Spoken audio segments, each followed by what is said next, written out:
Hey, it's Ed. Before we get started, I have two quick announcements. Number one, I want to thank some brand new podcast supporters: Jordan Cohen, Amber Brusack, Danielle Davis, David Braun, Tammy Wetzel, and Alex Fisher. These 6 people signed up to support the podcast via Patreon, which is monthly support. And if you want to learn more how that works, you can go to mountainandprairie.com/support. And the second thing, this episode is brought to you in partnership with my good friends at Explore Ranches. Founded in 2018, Explore Ranches was born out of a desire to share some of the most wild and scenic places in the U.S. and abroad with others. Explore Ranches is a private lands experiential travel company that offers awe-inspiring outdoor experiences and access to authentic ranch homes on some of the world's most expansive, historic, and picturesque ranches. In return for enabling access to these natural treasures, Explore Ranches is making new connections between ranch guests and landowners. In the process, landowners and guests are contributing to a network of open space that not only benefits wildlife, but the very food we eat, water we drink, and the air we breathe. Whether you're an Explore Ranches guest, a ranch partner, or one of the Explore Ranches guides, Explore Ranches is on an endless journey to help you find your place in the wild.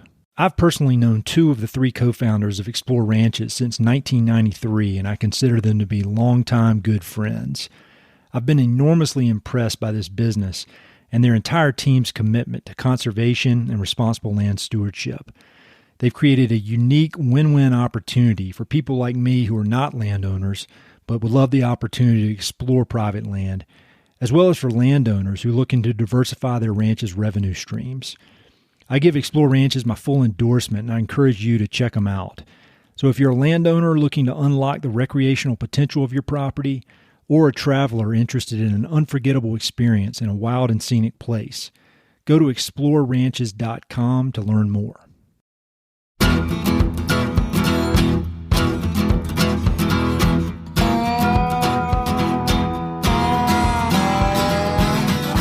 Hey, this is Ed Roberson, and this is the Mountain and Prairie podcast, where I introduce you to some of the innovative individuals who are shaping the future of the American West.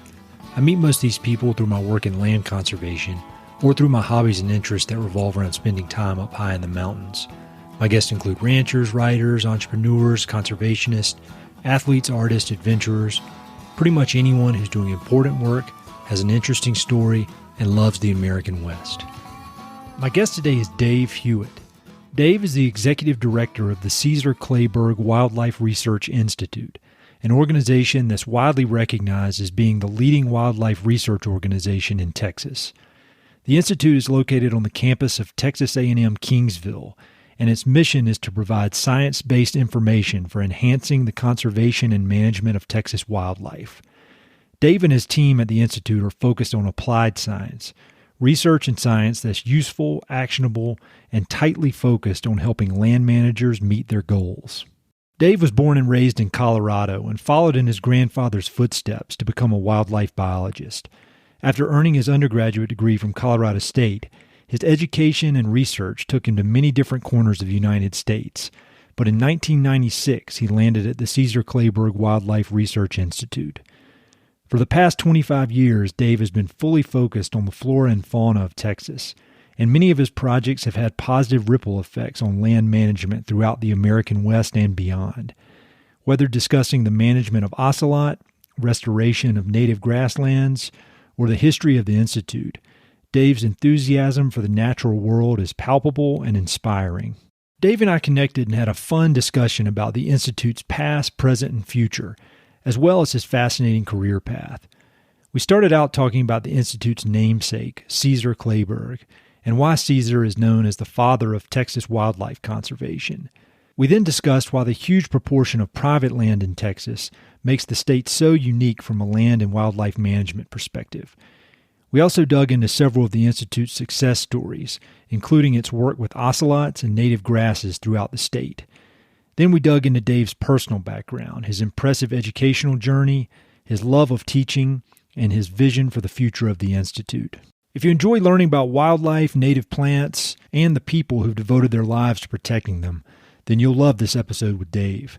There's a ton of fascinating information in this conversation, so be sure to check out the episode notes for links to everything we discuss. Hope you enjoy. I was thinking maybe the easiest way to kind of get into this conversation is if you could talk a little bit about Cesar Clayburgh and who he was, because in my research before this conversation, he sounds like a larger-than-life figure that has had an impact beyond what you would imagine one person could have on Texas. All good stuff. So could you talk a little bit about Cesar Clayburgh and his kind of history? You bet. Yeah, and South Texas is full of characters, and Cesar Clayburgh is definitely one of them. So Cesar was born in 1873 in Cuero, which is just north of where I am here in Kingsville, and grew up at a time when a lot of the kind of wildlife conservation wasn't really a thing. We're talking about decimation of the bison and passenger pigeons going extinct and market hunting and all that kind of stuff. So from a wildlife standpoint, I think that's part of the situation he grew up in. And grew up in a bit of a rural environment and developed a love for ranching and cattle and horses and hunting and bird dogs and all that kind of stuff that you expect someone in a rural environment in the late 1800s to develop passion for. Yeah.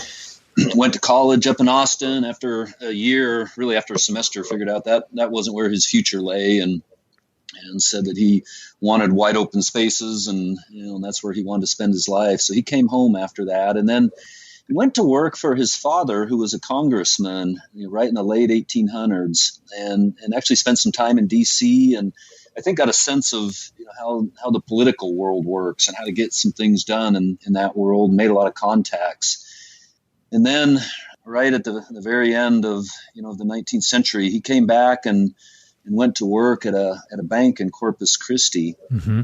And in 1900, his uncle, Robert Clayburgh, invited him to come work on the King Ranch. And so that's what really kind of got Cesar in a place where he could really have an influence. And so in 1900, he came to work on the King Ranch and then spent the rest of his life until 1946 working for the King Ranch here in South Texas. And what he was able to do in that position is working on this large ranch in South Texas.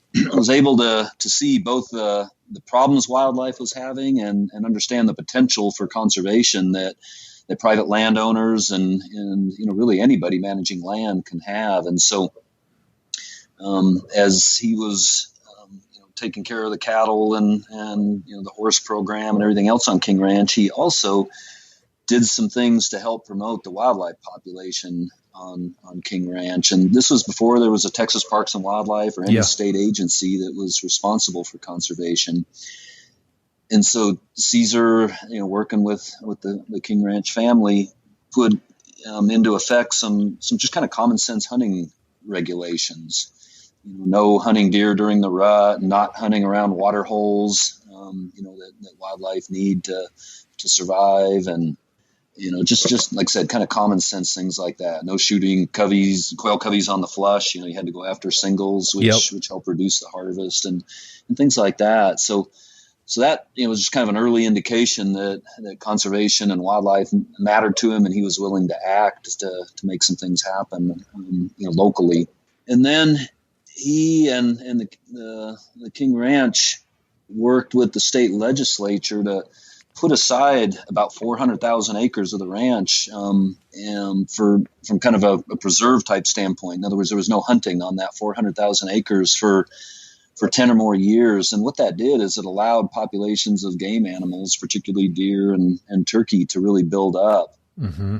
And then the King Ranch, through Cesar, got real active in reintroducing white-tailed deer and turkeys across Texas and across the Southeast, because those species have been brought to really low levels, not quite, endangered species levels, but really low levels through market hunting and habitat changes and all the kind of stuff that was happening in the early 1900s. So there's a big conservation impact there. Cesar also got involved in the formation of what was at the time the Texas Wildlife, Fish, and Oyster Commission, which then became the state agency, Texas Parks and Wildlife Department, that manages wildlife in the state. So Cesar was one of the first commissioners in that agency, and helped set the tone for conservation and actions of that agency. Worked with his cousin, Richard Clayburgh, who was at that point, in the 1930s, congressional representative from South Texas in Washington, D.C., and worked with Richard Clayburgh to establish the Duck Stamp Act, which has resulted in about $800 million of support for wetlands and waterfowl conservation. Yeah. Just a tremendous conservation impact. And then kind of coming up toward the end of Cesar's life, he never married. And so he took his estate and in his will, he used his assets to establish a foundation for wildlife conservation, which back in the 1940s, was a rare act. That still wasn't on people's mind, like the 1970s or now, where there's a lot of people interested in supporting conservation. So Cesar did that, established the Cesar Clayburgh Foundation for Wildlife Conservation in 1946 when he passed. And that conservation, or that foundation, has supported wildlife conservation since that time. It did a lot at different universities around Texas, and there's faculty members in Cesar Clayburgh chairs at Texas A&M and at Texas Tech.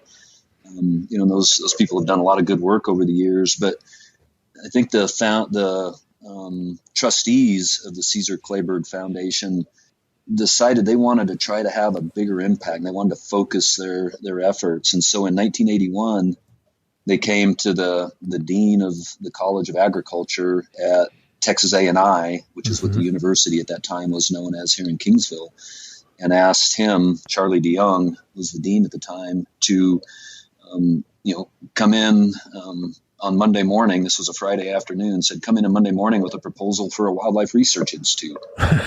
And so Charlie DeYoung spent the weekend and wrote up a proposal and turned it in on Monday. And in 1981, the Cesar Clayburgh Wildlife Research Institute was established from that proposal. And so, that was kind of the long reach of Cesar's legacy, kind of direct actions. I think there's some indirect actions that, maybe a little harder to appreciate right off, but landowners in South Texas have a strong passion for wildlife and conservation and using their own resources to do the right thing for wildlife. And I think that really got started with Cesar Clayburgh and his foresight and the importance of wildlife, to us as people here in Texas and really around the country, and for the economy and balancing the book on ranch and ranch accounts and things like that. So that's very much the case now. Wildlife's a huge part of the economy and the income that comes into ranches and everything. So it's just a lot of foresight, I think, is where Cesar's legacy really is making a huge difference.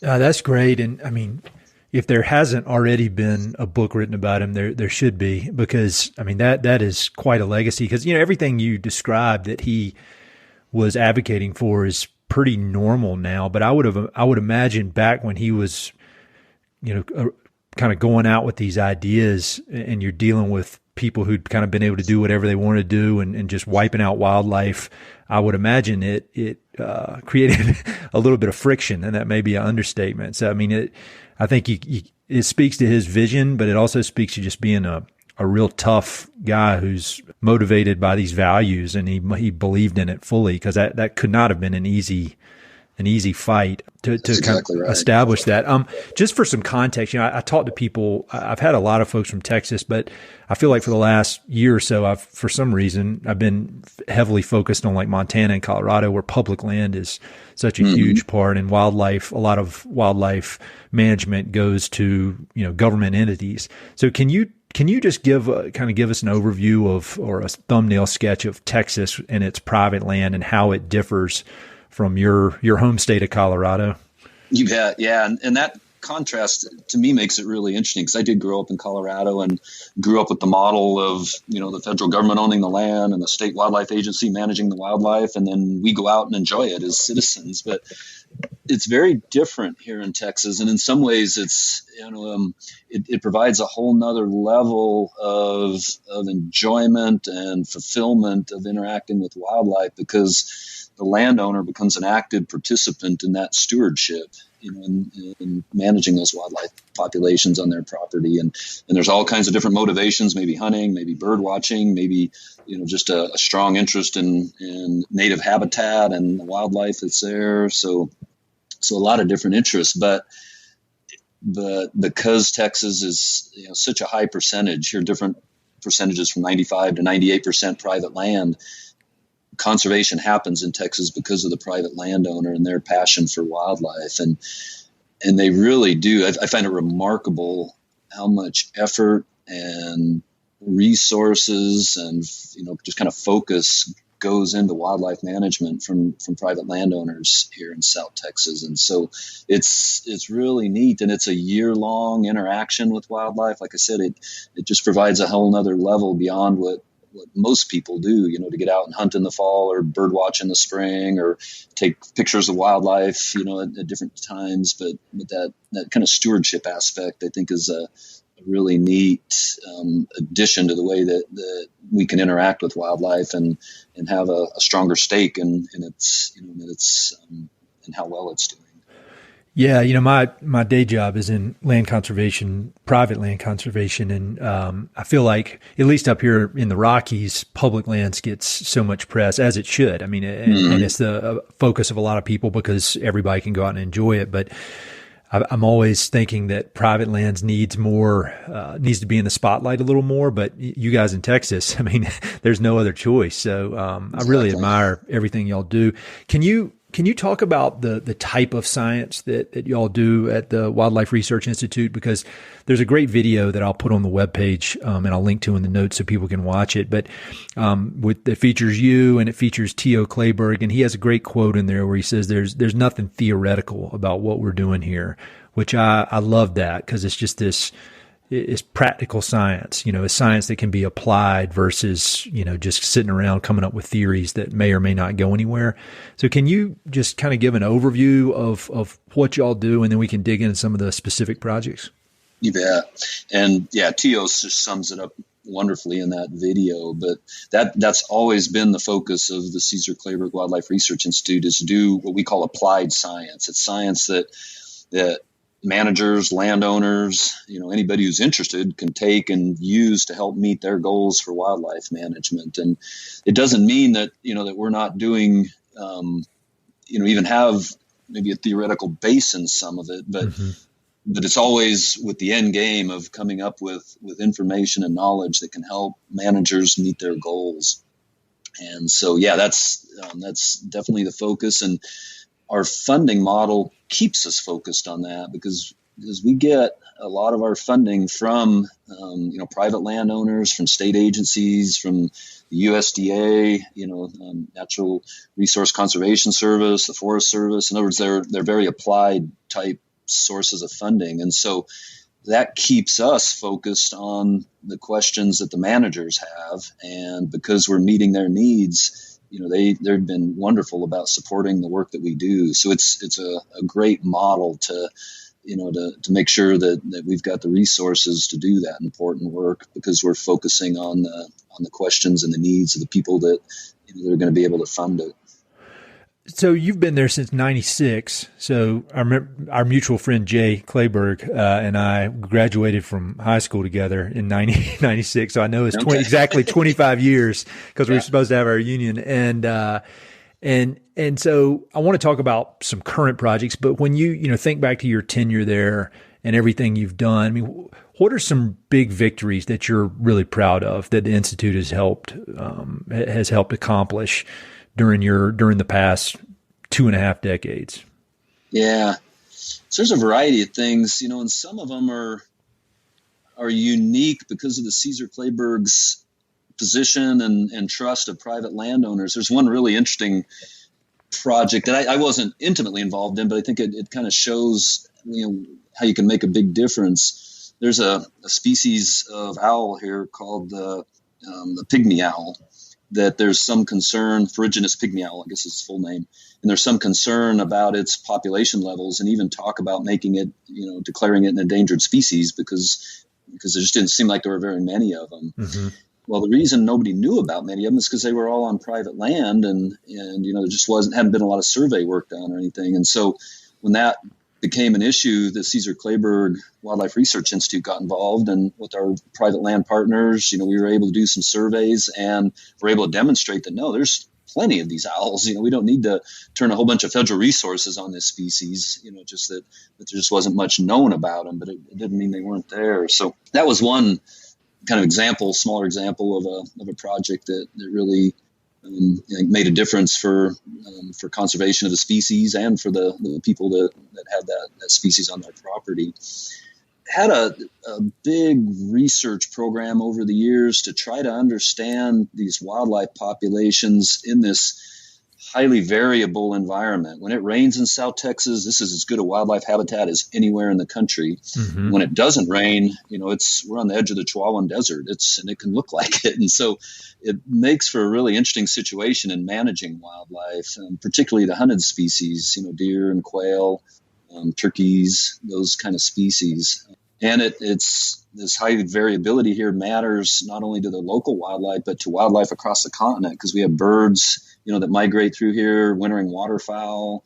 So understanding this highly variable environment can be really important. And over the last 40 years of the Institute, and certainly over the last 25 years since I've been here, a number of different research projects have tried to understand how to manage these different wildlife populations in this highly variable environment. And in doing so, we've been able to provide information to the people on the ground that are really trying to do that. And so that's been real unique and valuable, and has not only been applied type research, but I think has also contributed to our kind of broader ecological understanding of how wildlife exists in these highly variable environments. And so there's implications for way beyond South Texas out of that kind of work.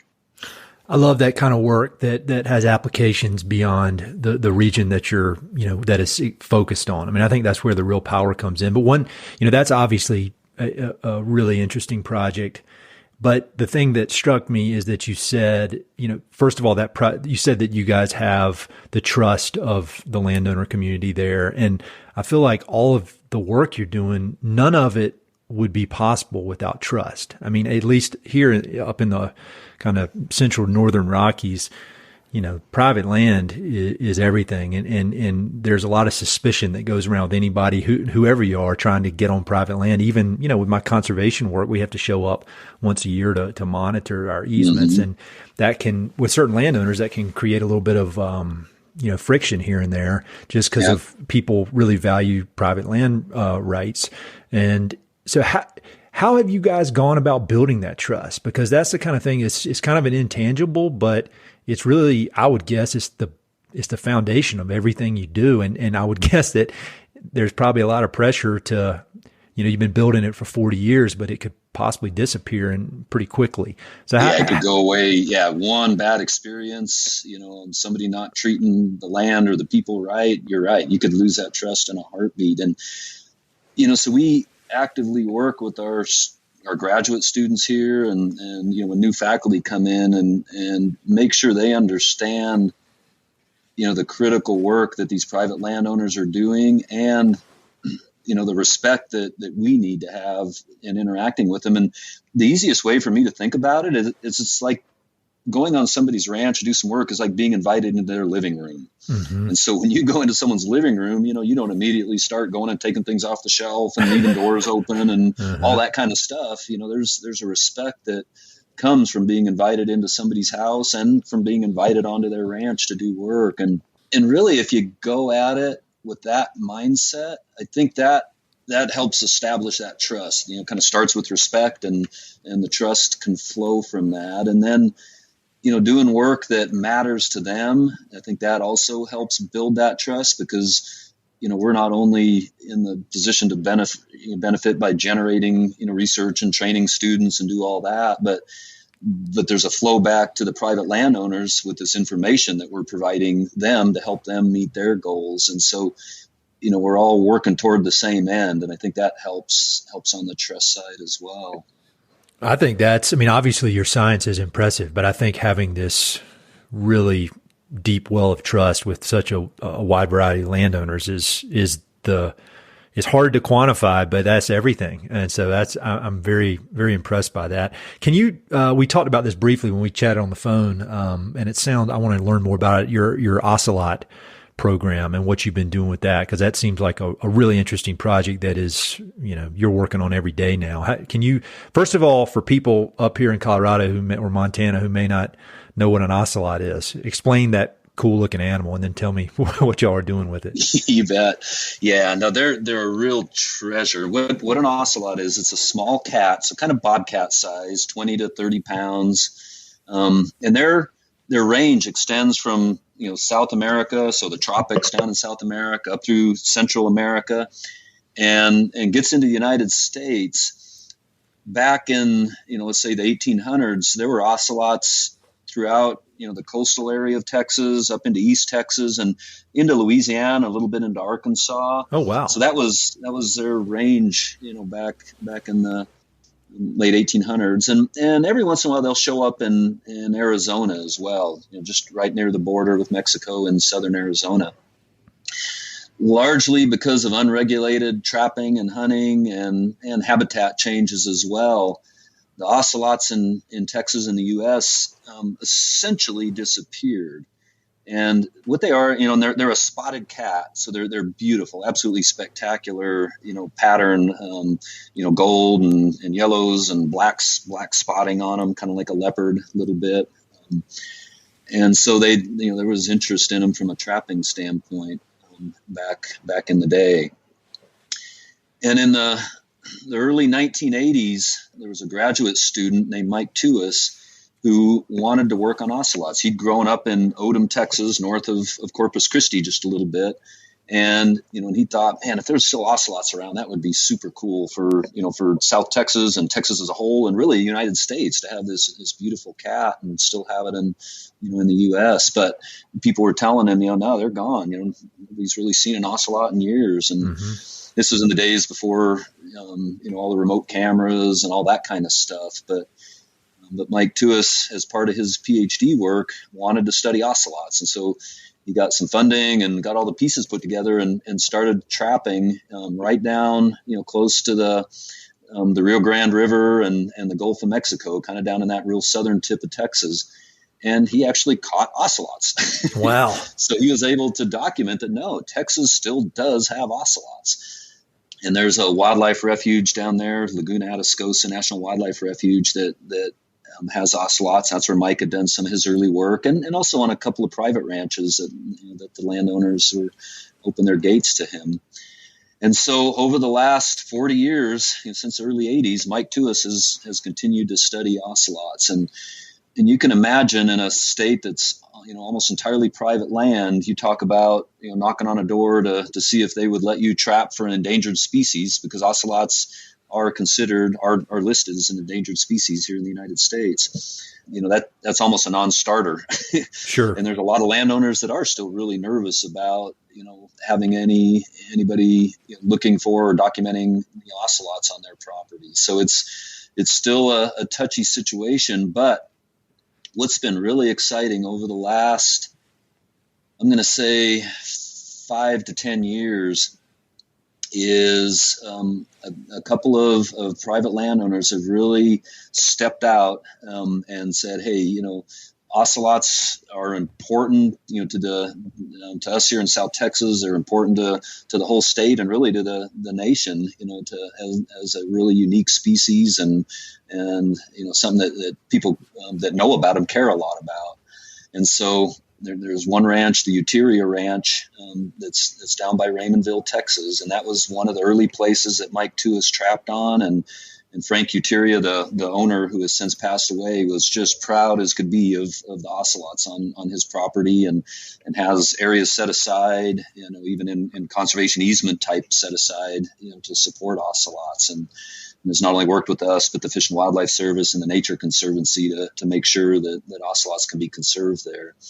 And then the other private landowner that really stepped out strong and is making a huge difference now is the East Foundation. Uh-huh. And so the East Foundation is a agriculture research organization, is what they're called. And it was established when Robert East passed away, and he put all his funding and property, including about 200,000 acres, into this foundation for ranching and wildlife conservation. And so Mike Tuis has been working with the East Foundation to study the ocelots on their property here in South Texas, that kind of on the southern tip. And the East Foundation has just some real enlightened, energetic leadership in Neil Wilkins, who is the CEO. And Neil has established some strong working relationships with the U.S. Fish and Wildlife Service and other landowners, and there's just a real groundswell of support for ocelot conservation now. And a lot of people that in the past may have had a hard time working together are coming together, and it's just really exciting to see this and talk about establishing other populations out in new areas that wouldn't be susceptible if they got hit with a hurricane, for example, or if disease found its way into one of these small isolated ocelot populations. There's evidence of genetic problems, at least loss of genetic diversity in these ocelots. And so bringing some new genetics in could be really valuable. And we've got, some colleagues from the University of Tennessee that know a lot about using called assisted reproduction. In other words, you could use some artificial insemination to get some new genetic material into some of the females that are living in those areas and not even have to necessarily move cats around. So just a lot of exciting things going on, and it's just been really fun to see the passion and enthusiasm come together to help this really unique animal recover. Can you believe this is your job? Like, this is what you get to do for your job? They get up every day and do this. And you can't imagine anything better to help support these kind of efforts and work with people with this kind of passion and everything it is. It's incredible.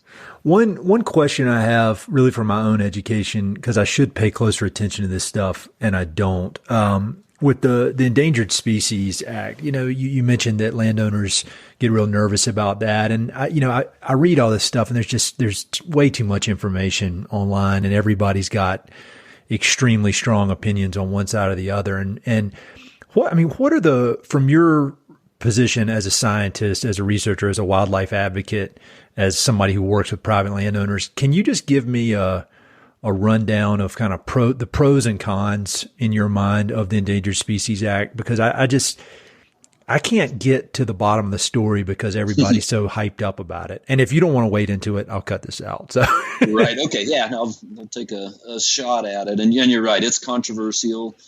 So trying to maintain our wildlife diversity has value, and it has value in economic ways and, in just our kind of quality of life and everything. So the goal of the Endangered Species Act, I think is good and noble.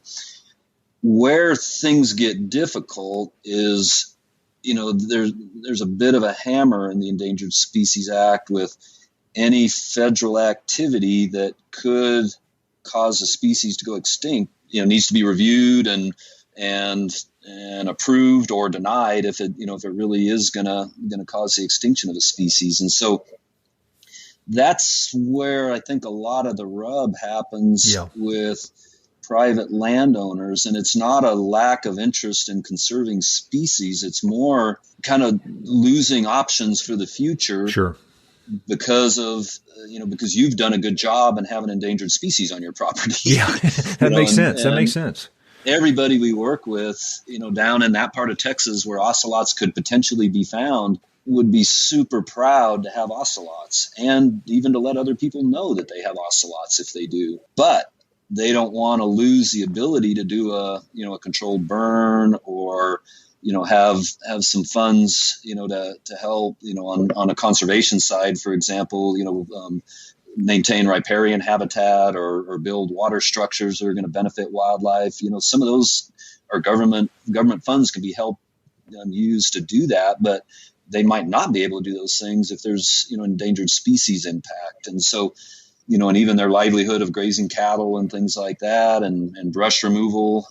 Ocelots need thick brush, which we have here in South Texas, as part of their habitat requirements, but huge expanses of thick brush don't work if you're trying to make a living raising cattle. Mm-hmm. And so if you need to open up some areas, there's some fear amongst landowners that they might not be able to do that if people knew that there were ocelots on their property. So it just gets really kind of takes the goals of the Endangered Species Act and almost flips them around when you get onto private lands and makes it almost a drawback to have an endangered species on your property, even if you're proud to have them. You just lose the kind of the incentives to in that conservation, or at least in letting others know that that you've got this species. So and I think the reason you've have the feeling that it's a tough, tricky, muddy issue is because it is tough, tricky, and muddy. Mm-hmm. And so it's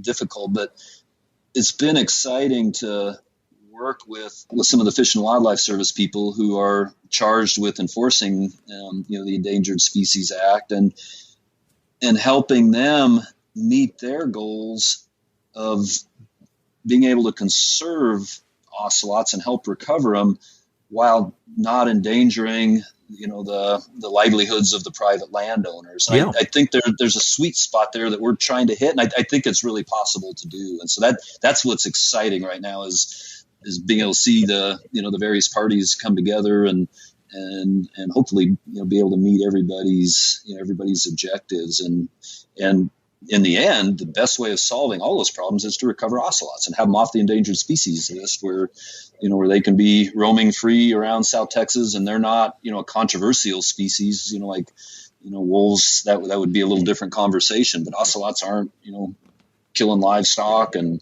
they're really would just be a cool thing to have. And so it's I think could just be a wonderful conservation success story if we can get all the players pushing in the same direction, and that's where it seems like we're heading, which is where the excitement comes in. I love hearing that, and that's one of the whole reasons I wanted to start this podcast a long time ago, is because you read all these crazy articles where people are just trying to get clicks one way or the other, and I feel like those are on the far extremes, maybe like 5% on each side of the spectrum. And right in the middle are all these people that all they want solutions. I mean, everybody's got their, what is important to them. But I mean, I think the work you're doing with private landowners in Texas for this specific species, I mean, it's just a perfect example of how people want to work together. And it's just, I can get so bogged down in all these crazy news articles. So if anything, the whole podcast is to make me feel better about the world. So thank you. Yeah, well, thank you for doing that. Cause I think, like I say, there's a lot of people in that boat that would love to see things come together and be able to work. So. And then I want to hear more about your Grasslands program, because I'm deep in the learning about grass in my day job. So can you discuss that program y'all are doing? Yeah. And so that's a 20-year-old program, and it started as a program called South Texas Natives. And it started out with some grand goals, but a pretty focused geographic, extent. Just South Texas, basically from San Antonio south, was sort of the original idea. And what its genesis was a lot of these private landowners seeing the wildlife and livestock value of their property declining because of invasive exotic grasses. And there's a variety of sources of some of these grasses, and some of them actually have really positive livestock value. And so some of them were planted intentionally by landowners, but they don't always stay where they were planted. And so that's one source of some of these grasses. But another source has been the Highway Department. Texas Department of Transportation is mandated with federal regulations to get vegetative cover on any soil that they disturb. And if they don't do it, they can get in big trouble. Yeah. Not only the agency getting fined, but potentially people could go to jail if they don't follow these federal regulations. And again, it's the federal regulation I think has value, but some of these unintended consequences. And what this unintended consequence was in South Texas is Texas Department of Transportation would do some work along a highway. They'd have to plant something and get ground cover growing there quickly. And there was no native seed that could do that. And so the only options the Texas Department of Transportation had were some of these exotic plants, these exotic grasses. And these old world blue stems is a class of them that, that's been used widely along roadsides, across a lot of the southern U.S. Well, landowners then would see these old world blue stems and other species, moving into their pastures, and these invasive grasses will form what we call a monoculture. So there's basically nothing growing in an area except that one grass. And if there's one thing we know about biologic systems, diversity is important. And that diversity starts with the vegetation. And if you've only got one plant growing there, now you have very few insects there, which means there's very little, other seed production and food for herbivores, and the whole system can kind of become very simple and lose the big value that we have of these diverse wildlife and plant communities. Yep. So what got started then is some of these landowners came to the Cesar Clayburgh Institute and said, hey, we got a huge problem here. We want to address this. And so how do we go about this? And Fred Bryant, who was the director at the time, said, yeah, no, we get it.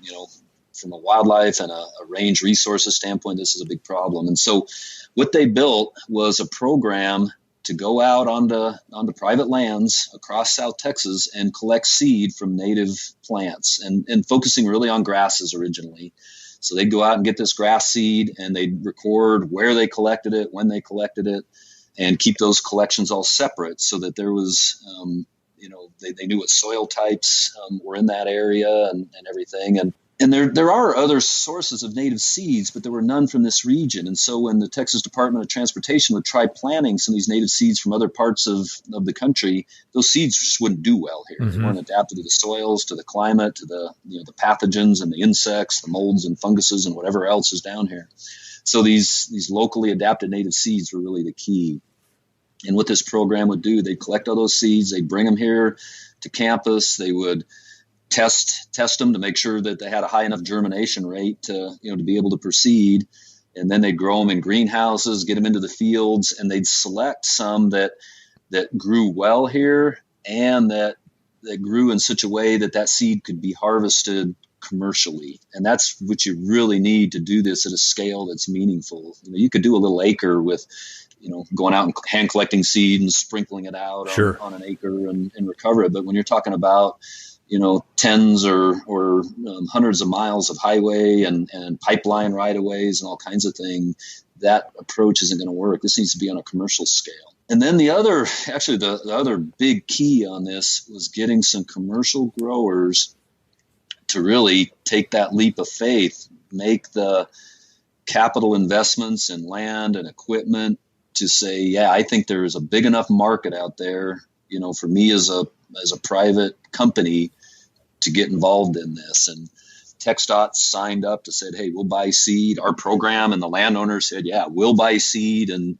so there's a couple of companies that said, okay, we'll do this. We're going to get involved. And they made that big leap. And it's not just a 1-year commitment. They plant these grasses, and then it's it's 2 or 3 years before they can even start harvesting seed. Mm-hmm. And so it's a big commitment.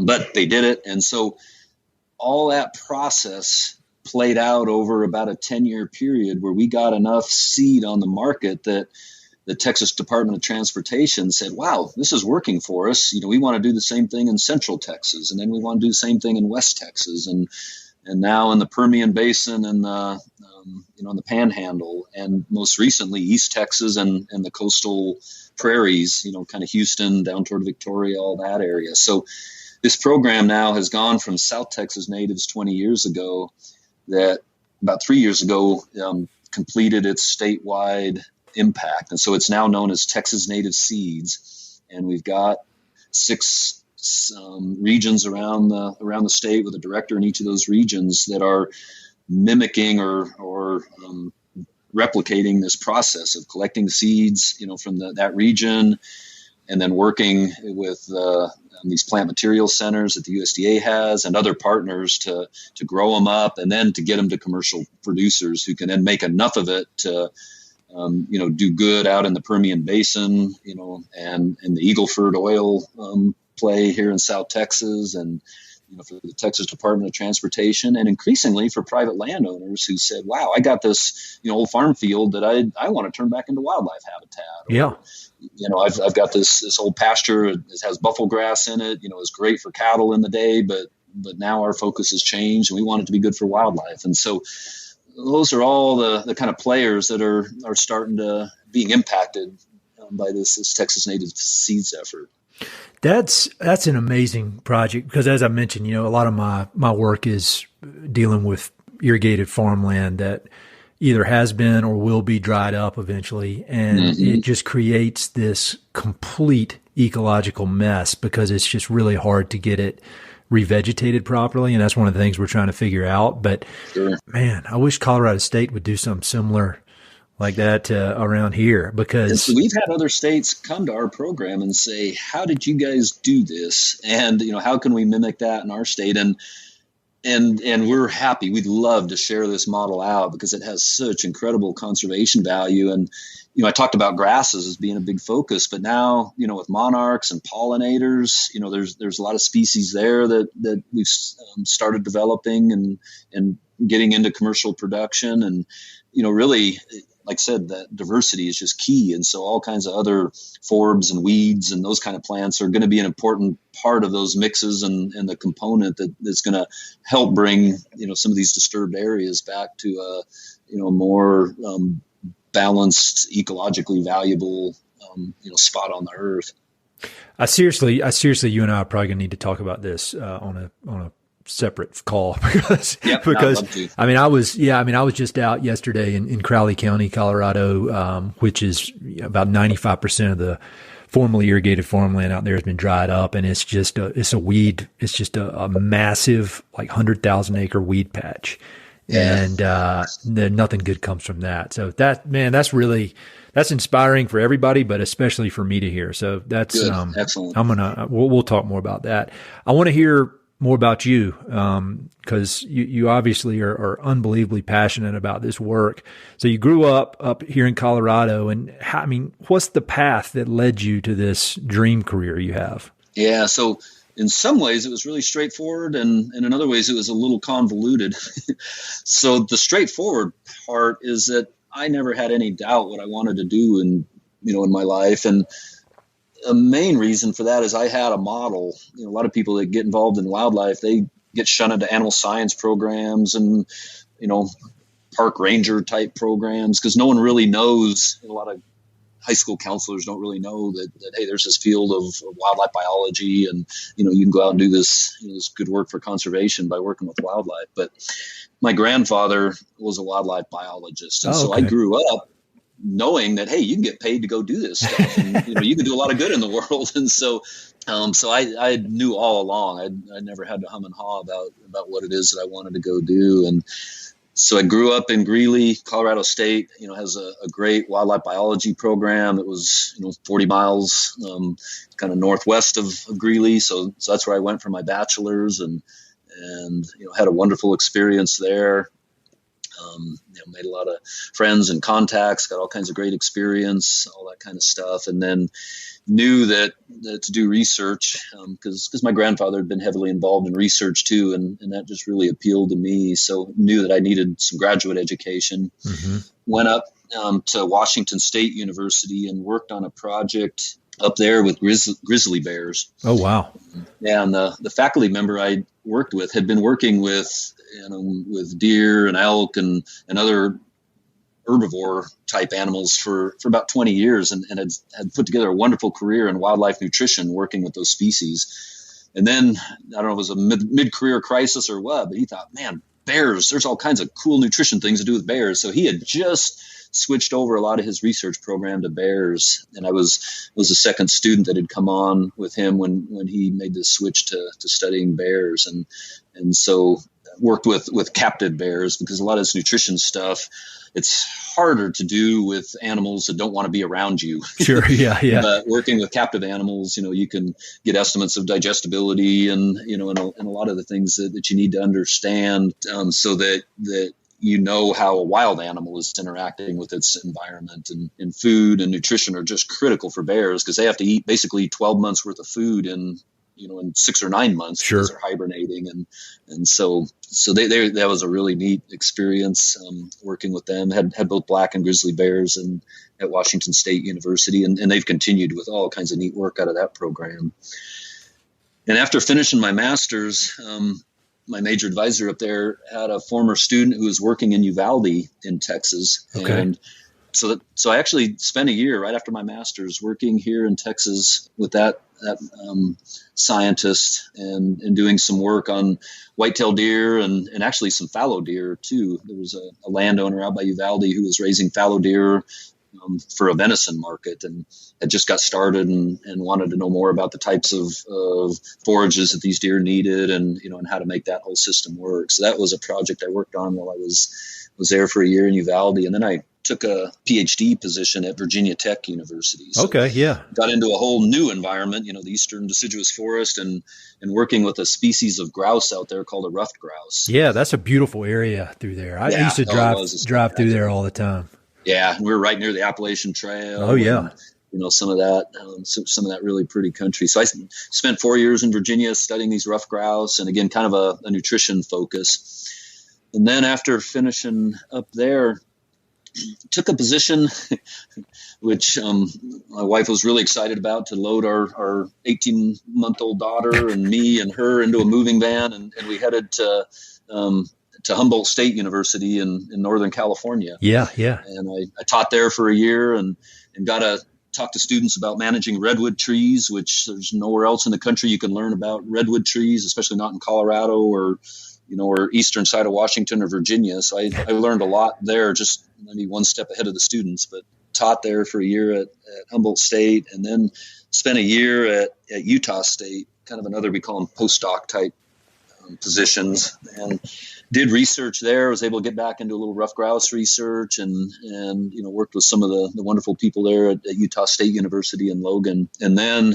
son was born right before we left Logan, so he was about 3 weeks old when we got down here to Kingsville in 1996, and been here ever since.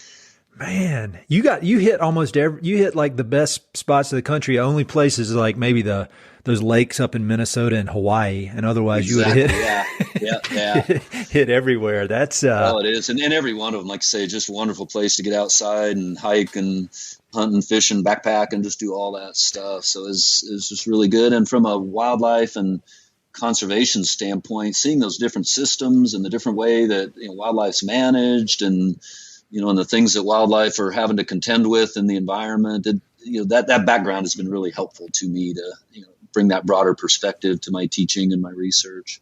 Yeah, and I would imagine just from kind of a intellectual curiosity standpoint, I mean, you can never figure it all out. It seems like you may be kind of addicted to challenging yourself with these new subjects. That's inspiring to hear. Yeah, and it keeps you humble too. Oh yeah, definitely. You realize how much out there we don't know. Oh yeah, that was another quote in that video I'll link to that T.O. Clayburgh said, is that the more you learn about wildlife, the more you realize you don't know anything, or something along those. And so there's a lot of experts out there, but a lot of them is because they just don't know all the complexities that are really operating. Sure. Oh yeah, that's what I say about water rights. I say like I know a lot more about water rights than I did, but on a relative basis, I actually know less because I know how much I don't know now. That's for sure. That's a complex deal. It's crazy. You're obviously a great teacher and a storyteller, and I imagine teaching is a big part of what you do. I mean, how do you balance that? Because I would imagine you love the research, and you love, in that video, you're out there putting a collar on, I think, ocelot, and so. I mean, I don't want to ask you which one you like the most, but how do you kind of balance that? The I want to do research because I love doing it versus I want to teach these energetic young students how about this stuff. Well, so the neat thing about our model here at the Cesar Clayburgh Institute, and this is true in university programs across the country, really, but we have structured things so that our research and our teaching can actually go hand in hand. So in some ways, we don't have to choose. We do a lot of our research with graduate students, and it's actually, I think, probably the best teaching environment you could have, because it's one-on-one, focusing on a project, sitting down, working out the study designs, and then working in the field. Don't get to do that nearly as much. The graduate students get to do all that fun stuff, but then bringing the data back and working with them on analysis and the whole bit. And so that's one way that that we can keep from having to make that choice. That having been said, the classroom teaching is a big part of getting the next generation of wildlife biologists trained up. And in my current position now, I don't teach anymore, which was I guess maybe a sacrifice to Sure. take this position as director of the institute. But for 20 years, I did teach and enjoyed it tremendously. One way that we balance that is our faculty appointments at the Cesar Clayburgh Institute are unique amongst most faculty in the country, in that because of the private funding that we have for the Cesar Clayburgh Institute, we really pay about 75% of most of our scientists' salary to do research. And the other 25% comes from the university, and that's where the teaching really comes in. And so our teaching load isn't nearly as heavy as it would be, for other faculty that don't have that kind of an appointment. But I think what it does is it actually gives us more time to focus on those, one or two classes that we're teaching a semester, and than we would if we were trying to teach 3 or 4 classes a semester. So, Sure. So that's actually really refreshing, because you can spend the time to, do the background work and do field trips and do the present the material in a way that you really think it needs to be presented, instead of, wow, I got 3 more classes today. We're just gonna have to do the best we can with this and roll through it. And so our appointments here at the Cesar Clayburgh Wildlife Research Institute lend themselves, I think, to really strong research and really strong teaching for that reason. And I think are a really good balance. We can excel at both of those. Once again, you got the dream job. You got the dream setup. Pretty much. All right. So you're the boss. Where do you see the Institute going in the next few years? I mean, it just seems like you're doing so much cutting edge work, and you have been for so long. I mean, what is your vision for the long term? I guess what's the long term vision for the organization? So really, the kind of next logical step for us has been, but the people that brought us to the dance are South Texas landowners and people that come to South Texas to enjoy wildlife. And so for the longest time, we've been really focused in South Texas, and there's still a lot of work to be done here. And so we'll always have our, kind of our heart in South Texas. But increasingly, because of the quality of our faculty and, and the great network of alum that we have spread across Texas and across the U.S., there's more and more opportunities for our expertise to help answer questions elsewhere in Texas and increasingly elsewhere around the country. So one of the things that's happening is we're getting more and more involved, kind of like our Texas Native Seeds program. I explained it was a South Texas focus, and because of the need, it went statewide. And we're seeing that in some of our other programs, other research programs. We've got a scientist who focuses on migratory birds, waterfowl, wetland birds, and other birds. And, his program obviously isn't focused just here in South Texas because of the nature of the species he's working with. And he increasingly has, collaborative projects across the country and even across the world, because some of the species, are widely distributed, and his expertise is valuable to people in Europe and Asia and all. So that I think is where, some of the next phase is going to be, is to make sure that we're doing right by South Texas, but able to help in conservation efforts elsewhere in the state, and at least at some level outside Texas.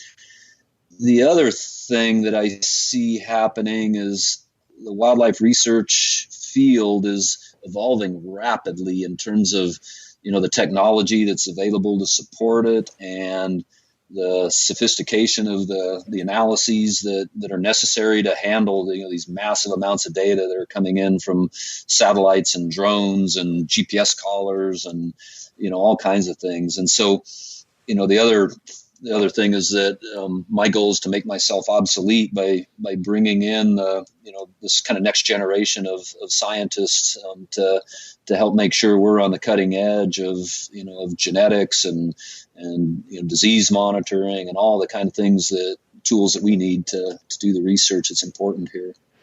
I love it. That just sounds so exciting, and it's going to be really the work you guys have already done is just amazing on many, many levels. So I'm going to be excited to follow along. I got two final questions for you before we wrap it up. The first one, I know you've edited some books, but I would imagine I'm not smart enough to read those books. But I read a lot, and I'm always looking for good recommendations. Do you have any books that somebody with a much lower intelligence level than you, like me, could read? What books would you recommend about? I mean, it could be the history of Texas, wildlife in Texas, wildlife in general. Are there any good books that you think are kind of must reads for the average person who wants to learn and appreciate wildlife? God, there's so much good stuff. I enjoy reading, and I'll try to get 5 to 10 pages a night before I fall asleep. Same. Make my way through some books on that, and there's so much good stuff out there on conservation and wildlife, et cetera. But you had mentioned somebody ought to write a book on Cesar Clayburgh, and somebody did write a book on Cesar. Perfect. Clayburgh. One of the trustees of the Cesar Clayburgh Foundation for Wildlife Conservation wrote a book called Cesar Clayburgh and the King Ranch. Dwayne Leach is that trustee, and as a trustee, he had just developed a strong passion for Cesar and his conservation legacy. And so this book on Cesar Clayburgh and the King Ranch is an excellent one to understand at least the local kind of conservation efforts, and even gets into how some of the politics work in making some of these things happen. Mm-hmm. So Dwayne did a great job putting that book together. So that's one that that would be fun. Just trying to think a little more broadly, and like I said, there's just so much good stuff out there that touches on just different aspects of wildlife and conservation. You ever read American Serengeti by Dan Flores? I have not. You'd love it. It's really good. It's more about the, kind of northern, but he goes through and he profiles what he calls charismatic megafauna. Sure. And he wrote that book about coyotes called Coyote America, which is really interesting. It's crazy, but thanks to this podcast, I've gotten to be friends with him, and he's unbelievably cool guy. And he's a real gift for telling stories about these wildlife in a way that resonates. So not that I'm not trying to butt into your answer, but for people. Actually, I'm always looking for good reads. Those are great. I'll put links to pass books around. So that's super. I appreciate that. Yeah. He I don't know. I could go on for days about all those good books. I'm in the same boat. So kind of final question, knowing everything that you've done, and you've seen wildlife in all aspects of in all different areas of the country, you're, obviously committed conservationist. I mean, and the people who listen to this podcast are the same way. They may not work in the conservation field, but they appreciate conservation. They appreciate wide open spaces, the land. I mean, do you have any kind of parting words or maybe even a request you would ask of people that are listening to this, something that they could do in their neck of the woods to kind of help make things a little better? What I've come to realize, and when I'm out hiking somewhere and there's other people on the trail, there's kind of two responses you can have to that. And one is, dang, I want to get out here and be alone, blah, blah, blah. The response I increasingly have now is like, this is so cool to have all these people mm-hmm. out in the world, enjoying nature and however it is, whether you're a trail bike rider or a bird watcher, or a hunter or fisher person, or backpacker, or whatever. I think the biggest thing, kind of like Edward Abbey said, is just to get out there and enjoy it. Yep. And then you got people that are passionate about it, and that's kind of been the lesson here in South Texas. Is once you get people that are passionate about it, the support will come. The good stuff will happen, and I think our biggest threat now is to have enough people, or to not have enough people that care about the resource and understand the value of some wild lands and some diverse rangelands and big flocks of migrating birds passing overhead, even if they can't see them. I think that's the kind of thing that we need to do. And so, grab a kid, grab a buddy, whatever, and get outside and do stuff. That'd be my recommendation. I love it, and I agree with it. I mean, I think that is the key. Nobody's going to want to fight for all these places unless they care about them, and the only way you care about them is get out in them. So I think that is timely advice. So, well, Dave, this was great. Thank you so much for everything you're doing. Thanks for taking time out of your schedule to chat. People are going to love this. I really appreciate it. How can people learn more about the Institute? You want to direct them to websites or social media or anything like that? Yeah, so we've got a website, and then we do have Instagram and Twitter and Facebook, presence. And so I'd be happy to send you those links if you got a place to post some of them. And we'd enjoy getting our message out and hearing from people, and anything we can do to help promote wildlife conservation, we're all in. Hey, it's Ed again. Thanks so much for listening to the podcast. I know your time is valuable, so it means the world that you spend it listening. If you want to support the podcast and help it to continue to spread and grow, there are a few ways you can help. Number one, pass it along to a friend or share it on social media. Word of mouth recommendations are the most powerful way for ideas to spread, so I'd love it if you could share the podcast with a few pals who might enjoy it. Number two, you can go to Apple Podcasts and give it a 5-star review. Good reviews encourage the Apple overlords to suggest the podcast to others. So there's a link in the notes if you'd be so kind as to give it 5 stars. Number 3, you can support the podcast financially via Patreon, and there are exclusive benefits for those who do, including a monthly behind-the-scenes newsletter, Mountain and Prairie stickers, live and recorded video chats with podcast guests, and much more. Number 4, I've also got 2 emails that I send out. The first is my weekly email called Good News from the American West, which I send out every Wednesday. It's only positive news, something we can all use a little more of these days. And my other email is my bi-monthly book recommendations email. One email every other month with 5, 6, 7, or 8 books that I've recently read and highly recommend. The thousands of people on both of these lists will vouch for me. No spam or other funny business. And number 5, finally, check out my online store for Mountain and Prairie stickers, shirts, and coffee mugs. I've got some really cool designs from Western artists, with more on the way. So head to mountainandprairie.com/shop to check it all out. I'd love to connect with you. I'm on Instagram and LinkedIn, so look me up on either of those platforms by my name or through the links on my website. All right, that's it. Thanks so much for your support.